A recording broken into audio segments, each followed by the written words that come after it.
Today we're taking a look at these MLB matches, which are happening on Tuesday, August 2nd, 2022, and giving you match breakdowns, betting tips and predictions in general on these games. Welcome back to High Stakes, let's get straight into it. Also, don't forget to subscribe to get notified as soon as we release these sport prediction videos, and if you would like more betting tips and predictions, then check out our Patreon in the link down below. Our new Patreon is a way for us to help you improve your chances of making more money. Multiple plans are available for each and every one of you. You can get 30 extra betting picks all the way up to 360 extra betting picks per month. Stop wasting hours of your time searching for bad betting picks that ends up costing you a lot of money. Join the High Stakes Patreon now and get the best betting picks. Going back to our video, we will give you 2 betting picks for each game, a team pick and a total pick based on facts and detailed explanation. So make sure to watch our videos till the end so you don't miss any of our picks. Baltimore Orioles vs Texas Ranger. Our team pick is the Orioles with the money line. And here is why. Despite a tough weekend in Cincinnati, the Orioles are still light years ahead of the team's output in recent seasons. In fact, the Orioles came into this series just 1 game back of their win total for the entire 2021 season. Baltimore's resurgence is in part due to the team's improved pitching this season. The biggest improvement is in the team's pen, which ranks 4th in ERA in baseball at 3.05 thus far this season. The team's 28 saves is 12th best in baseball. On Monday night in Texas, Orioles starter Spencer Watkins went 6 innings and allowed 5 hits and a run in leading the Orioles to a 7-2 win. Cedric Mullins led the offensive attack by going 2-for-4 with a home run and 3 runs scored and 2 RBI for the Birds.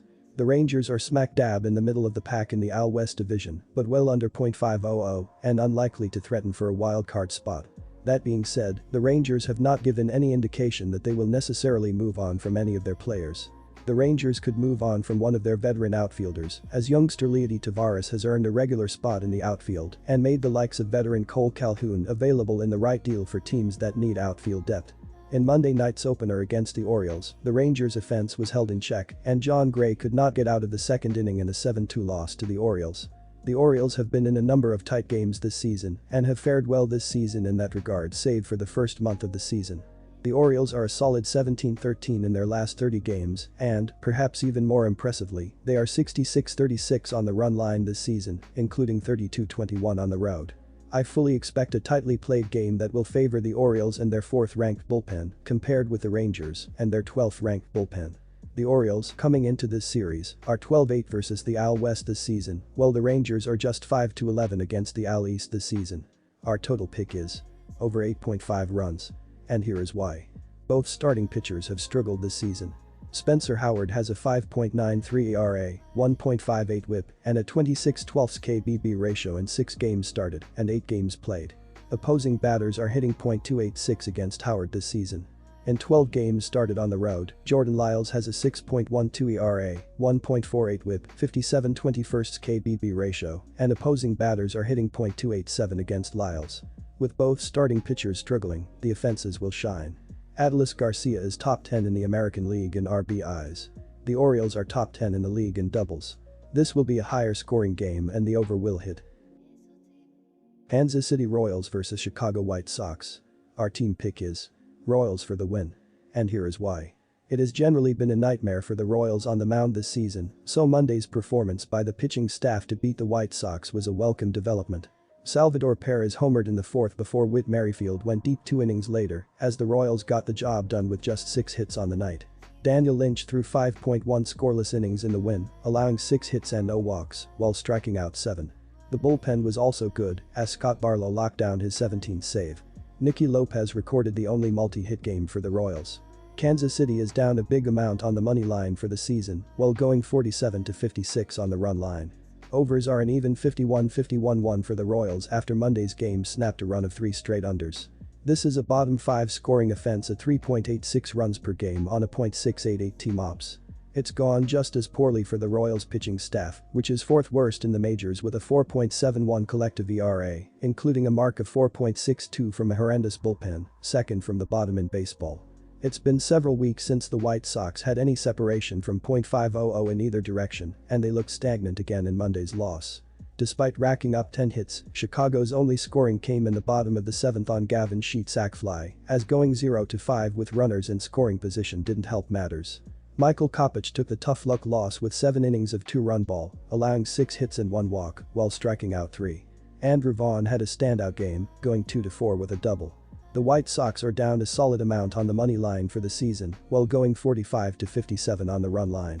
Overs are 46-56 for the White Sox, with their last 3 games all going under the betting total. Chicago's offense has disappointed with a below-average 4.36 runs per game on a .696 team ops. The pitching staff is also mediocre with a 4.01 combined ERA, with the rotation and bullpen posting nearly identical marks.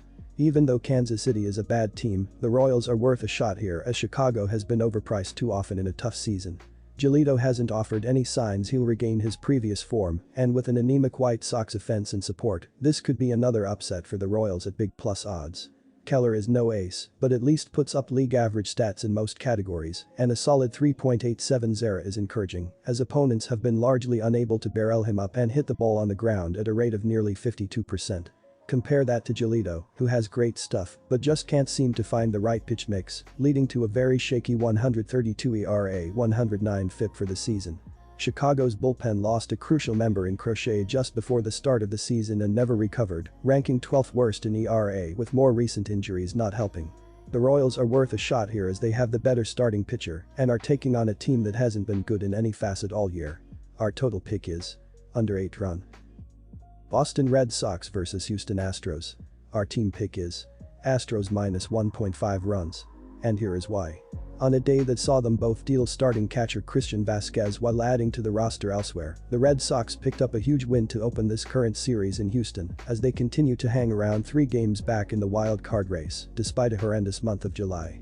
It was all about Jarren Duran on Monday, as the promising young outfielder opened the scoring with an RBI double in the 3rd, before launching a 2-run homer in the 5th. Nathan Eovaldi went 6.1 strong innings in the win, allowing 2 unearned runs on 4 hits and 2 walks, while striking out 6. Tanner Houck shut things down in the 9th inning for his 7th save. Bobby Dalbec added a double, a walk and 2 runs scored. The Red Sox remained down some on the money line for the season, while going 54-50 on the run line. Overs are 46-49.9 for Boston, with 4 of its last 5 games going under the betting total. Boston's offense has been solidly above average for the season overall at 4.54 runs per game on a .726 team ops. Pitching has been much more of a problem, ranking 7th worst with a 4.33 collective ERA, including a mark of 4.27 from a struggling bullpen. The Astros have been active in front of the trade deadline with deals to acquire Trey Mancini and Christian Vazquez, with Monday night's loss to Boston showing the lineup upgrades are needed. Yordan Alvarez hit a sac fly in the 3rd before Ledmys Diaz added an RBI double later in the inning, but that would be the only scoring for the Astros all night as they finished with only 5 hits. Luis Garcia took the loss, allowing 3 runs on 6 hits and 1 walk while striking out 5 in 5 innings. Diaz had a multi-hit game, while Yuli Gurriel added a double and a run. The Astros are up a huge amount on the money line for the season with their strong outright record while going 53-51 on the run line. Overs are just 38-63.3 for the Astros after their last 2 games, both went under the betting total. Houston is surprisingly only a middling scoring offense at 4.48 runs per game, despite posting a .743 ops to rank in the top 5. This is one of the elite pitching staffs in the game, ranking 2nd with a 3.04 combined ERA, including a mark of 2.79 from baseball's best bullpen. Monday was a nice win for Boston, but some of its massive defensive issues still showed up, and this is a team that is dealing with a few holes in the roster due to injuries and trades. That makes it difficult to compete against a World Series contender consistently, and Houston's elite pitching staff is good enough to shut down any lineup. In yet another success story for Houston's pitching development, Javier has shown nasty stuff with a 33.6% strikeout rate, leading to strong numbers across the board. The scoring numbers aren't quite there yet, but Houston's offense is also a top 5 unit with a 113 WRC+, and only got better at post-ions of need with Tuesday's trades.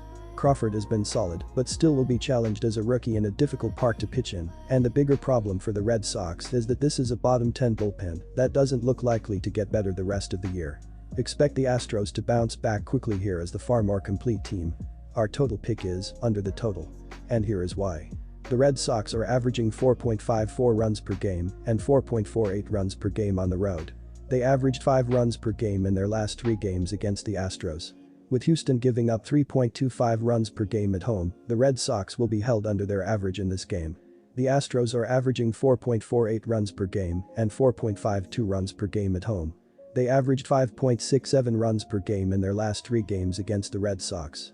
With Boston giving up 4.20 runs per game on the road, the Astros won't score enough runs to push the score over the total.